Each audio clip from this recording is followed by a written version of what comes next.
What's up, what's up, what's up? This your host, Big C, the Chameleonaire, here at Capital Boxing, where you won't get it nowhere realer than this. We're live here at Ben's Chili Bowl. Yes, the world famous Ben's Chili Bowl.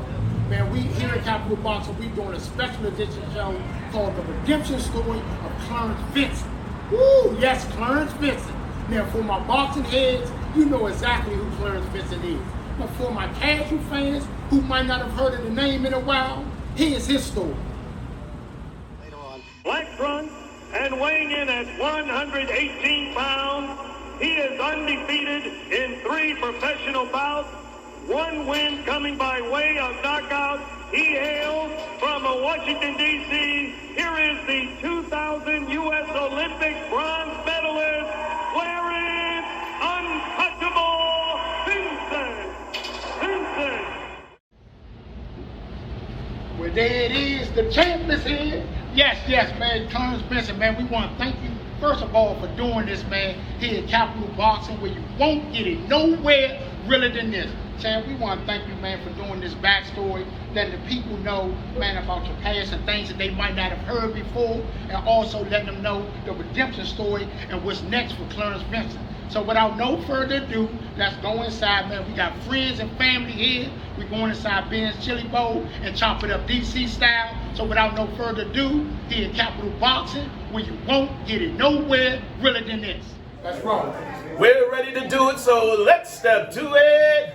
A very good afternoon, ladies and gentlemen, and welcome here to Ben's Chili Bowl upstairs here on the New U Street here in the nation's capital of Washington, D.C. for another fantastic episode of Boxing Spotlight. This gentleman today being interviewed is the most accomplished amateur boxing of our time from the DMV, a multiple nationals champion, Golden Gloves champion, and the last boxer from the area to earn a medal in the Olympics 20 years ago. After a self-imposed exile, he's back, better than ever, to reclaim a crown. None other than Clarence the Untouchable Vinson. But before he comes up, please, coming to the set at this time is a gentleman who certainly knows boxing.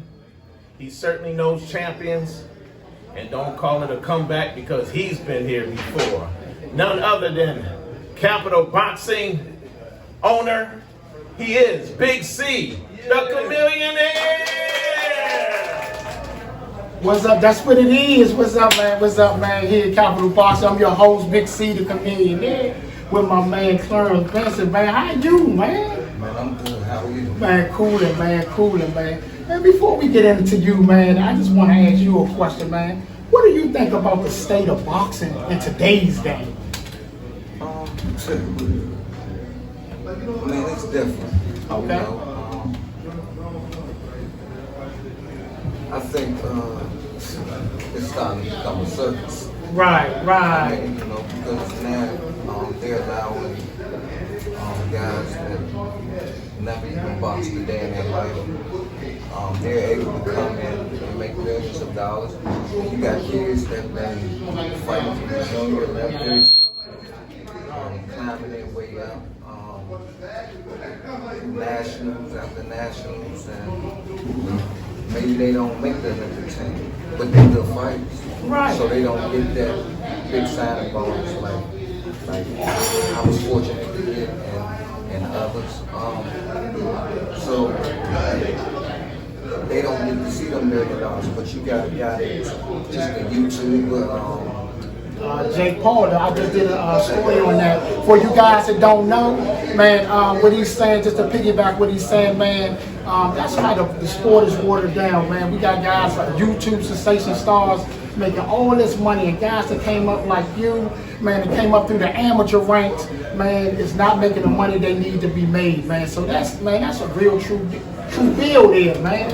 But I don't knock like the guys like Floyd. I mean, it's a business for them, you know. But for the people that really love boxing, you know, they don't get to see big fights no more. And necessarily the sport. Right. Do you think the thing how Mayweather came up and kind of changed? Everybody was kind of going after that business style because it seemed like even remember when we was talking and we said about the output about how the punches the day's punches they don't throw a lot of punches like you guys did back in the day. Everybody kind of looking at their work, throw a couple of shots and stop. And we talked about not only the economic side, but how the boxing has changed as far as just the punch output than we might have seen back in the day. It seems like you guys do more punches now.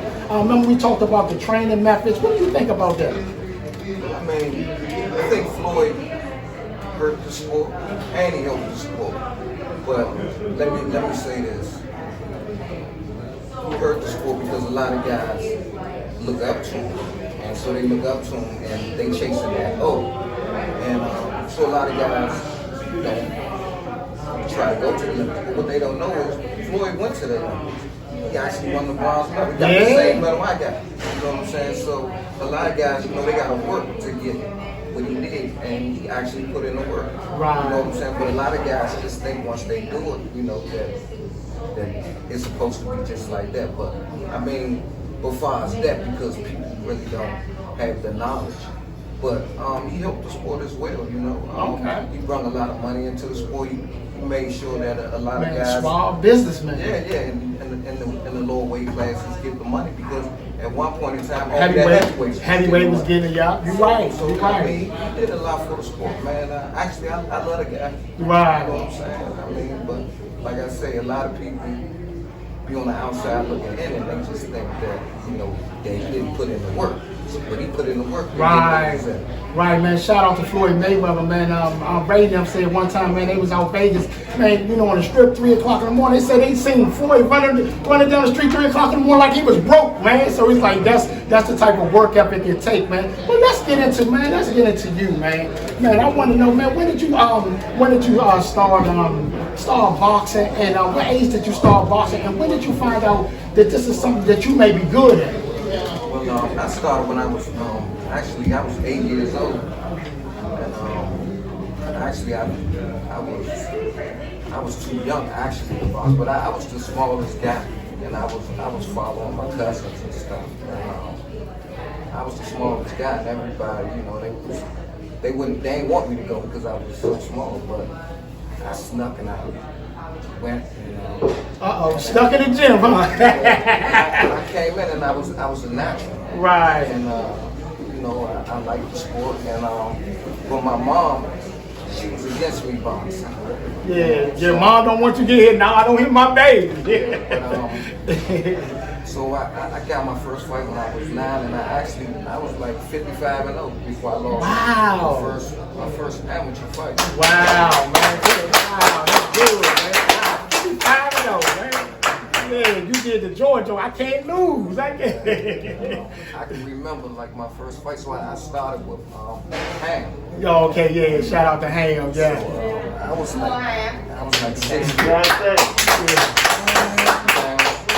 60 pounds? I was like 60 pounds when I was fighting like 70 pounds, and so I had to wear with my clothes on. And with some sand in your pocket. Some weights, he gave me 2 weights. And he was like, man, put this in your pocket. And I'm looking at him, man, good, man, I did this tomorrow.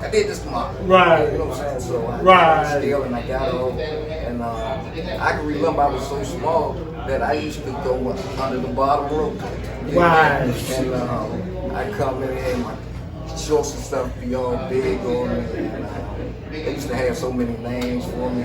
Cause my trash can shorty, go ass.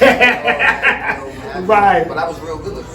Right. That's what it was. And again, like me boxing, I didn't know anything about the Olympics. When I saw the Olympics, all I seen was skiing, skating, and things of that magnitude. So in '96, I almost made the team. Almost made the team in '96. But let me ask you this before you get into that. We know, like, man, you said when you was around 8, going up 8, 9, you got in that ring. I know you explained to me by the time you turned 14, you was kind of like top of your game, got you some wins. And then we had you explained to me you had a tragedy that happened in your family when your big brother died, man. And when that happened, I just wanted to ask you, how did that affect you at that time? Because you was being successful. I know you said you looked up to your big brother, man. So how did that affect you, his untimely death? Well, it affected me in so many ways, you know. At that point in time, because I was going to Catholic school, I was in a transition of going to high school. So because of the Catholic school, so we go from the kindergarten to the 8th. So that was my freshman year in high school, my 9th grade year. So at that point in time, man, you know, when he passed away, I started getting in a lot of trouble. And I actually made my first child when I was 14. Woo! So that was like some crazy stuff. That, like, Man, y'all gonna be in the club together, man. Yeah. So I started getting in a lot of trouble. But you know, like I say, man, when I was coming up, like, so I come from an area called 21st Street. Right, yeah. Shout out to 21st. We know where it's at. But I was raised well. So I looked up to the guys on the street. Right. But so I wasn't never afraid of anything. You know what I'm saying? I wound up getting locked up when I was 14. And I remember as a kid. So my mother and father, they always told me, boy, if you get locked up, I ain't coming to get you. Right, yeah, we heard that before. So I got locked up. So I remember, so all us, we used to talk some crazy stuff. Man, don't worry about jail, man. That's our second home. So I really was programmed to think that. Right, man, right. And it's sad that some of our black folks do think like that and is in a position to think like that. But let's moving on, man. So after you got over that, you continued to train, continued to rack up wins. Man, at one point I know you said all the fighters that you maybe fought with, that you came up with, they were all a little older than you. Right. And all of them. I was actually the youngest, but that's what I'm telling you. So when I reached like 16, and I was still getting in a little bit of trouble, but I had just graduated from school. My mother was the only person that I was ever afraid of. Right. And so I was supposed to turn professional. I was supposed to fought out at the Western Forum with Mark. That's when Mark was doing his thing, and I was supposed to fought out there with him. And but I had got a call to stay amateur and go to college in Northern Michigan University. Wow, it's just about, and if you guys don't know, 3-time, you're the only fighter in the DC area that's like a 3-time amateur champion, right? Nah, no, not in DC, in the country. Come on now. In the country. Okay. Right. Say it again. Yes. Yeah, don't shortchange. That's right. Hey, here at Capital Boxing, where you won't get it nowhere really than this. That's untouchable. So at this time, so I'm like, I tell my mom, I say, look, Mom, I can fight pro or I can fight amateur, depending on what you want me to do. And so I asked her, you know, and she said, well, baby, you know, I'm behind you whatever you do, but I would like for you to further your education. So I took her advice, and I won my first national championship. That was in '97. So I was like, oh, okay, cool. You doing those things. Then I won it in '98, and you know, so the rest is history. and then I just stayed being #1 from that point on. Wow, man. Now we got a lot of let's do it. So, man, at this time, man, I got a surprise for you, man. I got one of your stable mates here, man. We just want to bring them on to let them know, man. And I got a couple questions I want to ask both of you guys, man. So without no further ado, man, I want to bring your stable mate on the stage, man. Earth, man, one of the guys before with you, man. What's up? Yes, again, man, here in Capital Boxing, where you won't get it nowhere really than this. I told you I had a surprise for you, man. I brought your stable, man, Erg in the ring, man, man, what we want y'all to do. First question I got for both of y'all, man. I want to ask you, E, man, how y'all trained back in the day when y'all was coming up? Was it different than you think how the guys train today? What do you think about that? Do y'all train? Was it, man? I know he talked about the wheel. I know you talked about the mat. Give us a story of how y'all train compared to how these guys training today. What I can remember is we trained on a small mat. You couldn't come off of that mat. You come off of that mat, something wrong. Right. I'm like, Wasn't no running. nah, it's like, man, where you going? Get back on the mat. Right. If you get too many, get back on the mats, man, then you know something wrong, man. But, Right. you know, Adam was a banger, man. I mean, always been a banger. Always been a banger, man. Okay, you know, okay. I never seen Adam come off the mat. Put it that way. Okay, okay. I never seen Adam come off the mat. We had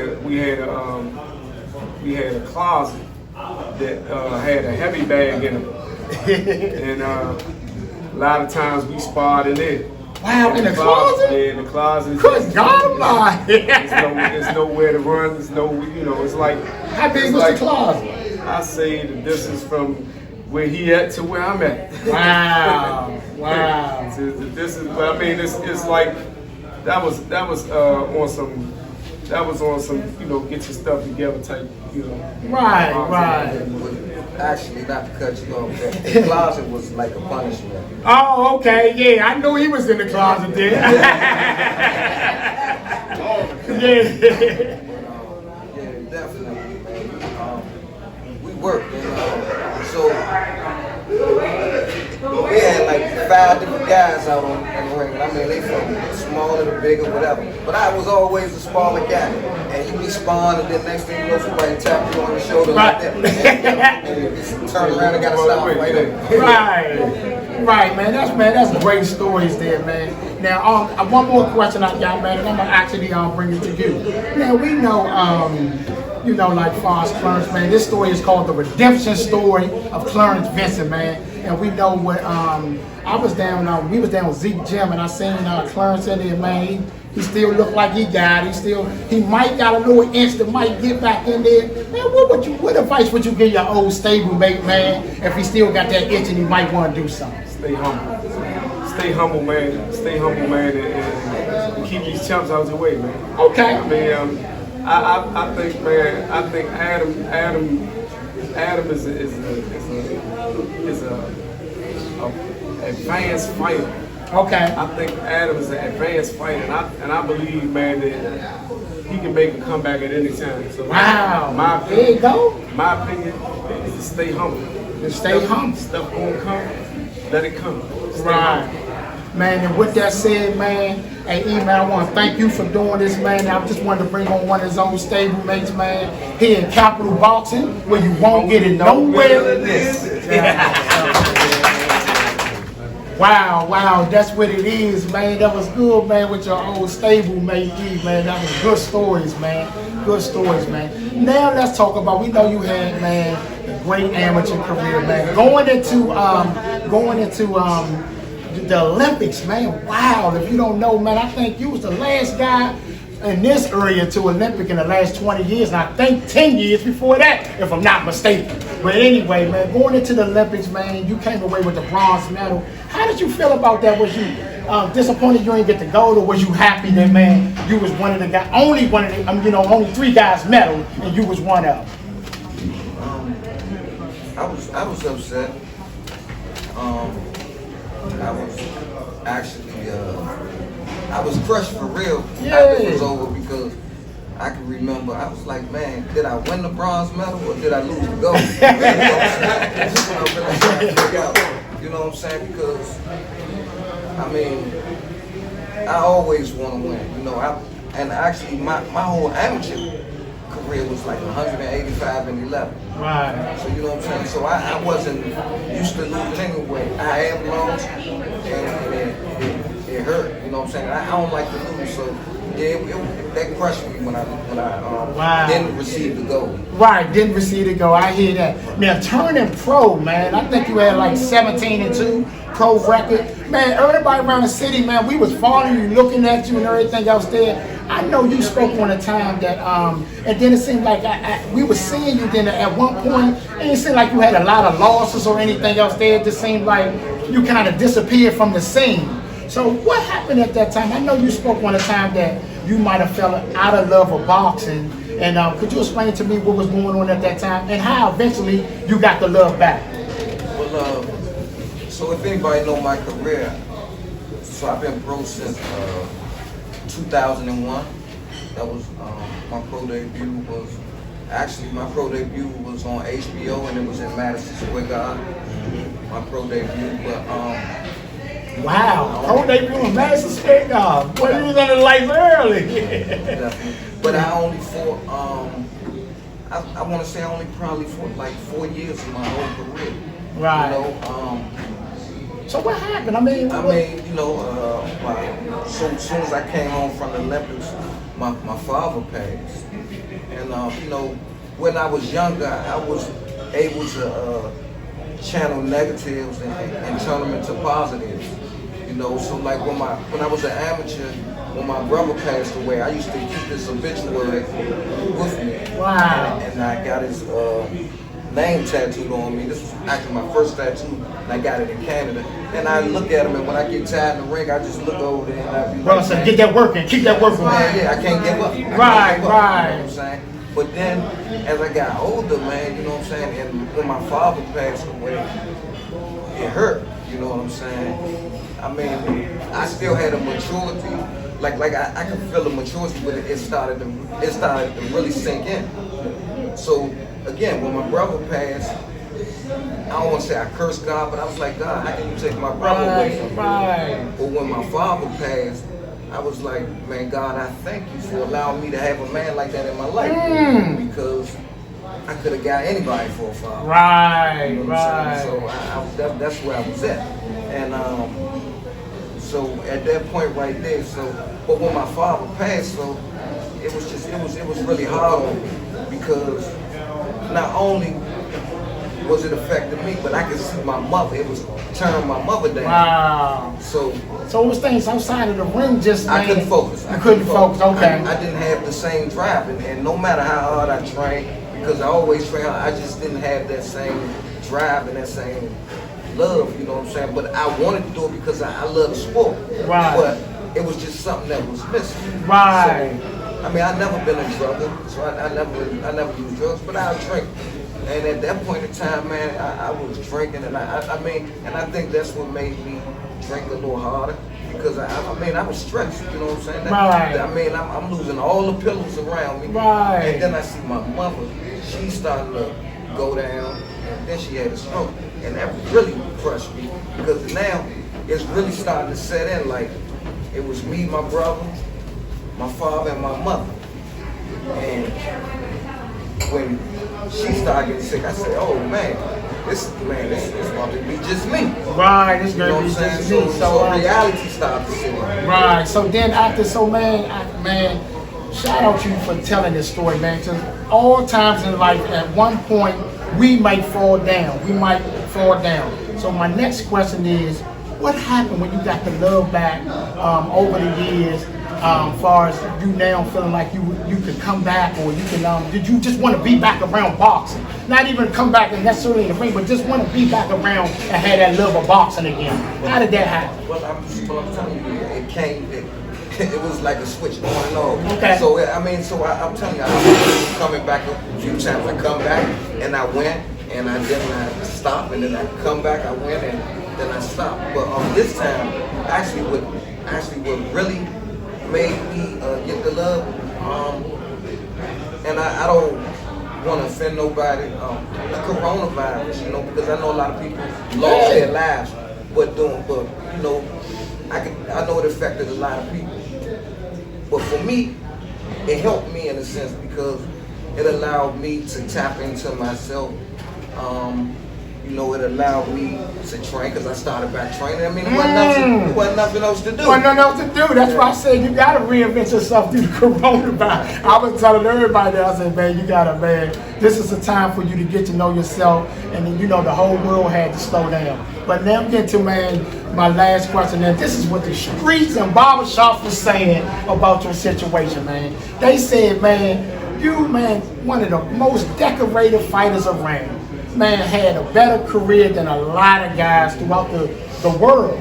They said, man, Olympic bronze medalists again, the last one to medal in this area. They saying, with all of that said, it seems like you might got an itch to maybe get back in there, and at this age. So we want to know if you do decide to get back in there, what we looking to see from Clarence Vinson, man. What's your next step in and outside the ring? Do you consider yourself a trainer? Get a couple of fights? What do you want to do at this point in your career?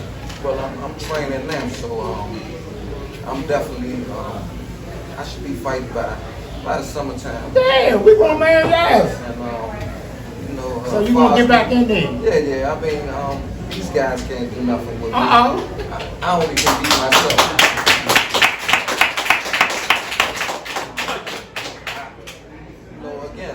I got 2 losses, but I don't think I lost those fights. Some of them, if you read it, actually some reporters said that I got robbed. Wow. But to make a long story short, Clarence Vinson only can beat himself. Right. These guys can't beat me. You know what I'm saying? So I mean, if I'm focused, and I'm focused now, you know what I'm saying? I beat a lot of these guys because, I mean, again, I was blessed. I trained under some of the best trainers, Adrian Davis, Abraham Johnson, Al Mitchell, Sylvester Gates. So you still got that fire, and you know what you're doing in there. And I'm knowledgeable. Right. A lot of these guys now, I don't think they really that knowledgeable of the sport. I think that they just real athletic. But I mean, I was blessed with good trainers, you know. So that's I'm what definitely, it is, man. I really got a high IQ. And anybody that know me and watched me, they felt like I was going to be a champion. They actually thought I was going to be a champion. Yeah. You know what I'm saying? So, and I know that I'm capable of doing it, you know. So, I mean, the rest is up to me. Man, that's what it is, man. Give it up again for Clarence, man. Man, but man, I'm your host, Big C, the comedian here. I want to thank you for doing this, man. We also want to thank Ben's Chili Bowl for having us. We want to thank Discombobulating Jones. We want to thank T Boogie. We want to thank Chalk, my partner Ray. Also, man, True Love, my sponsors, man, 12 AM Media. Just remember, each one teach one. We be coming to a city near you soon. Thanks again, and thanks for coming out.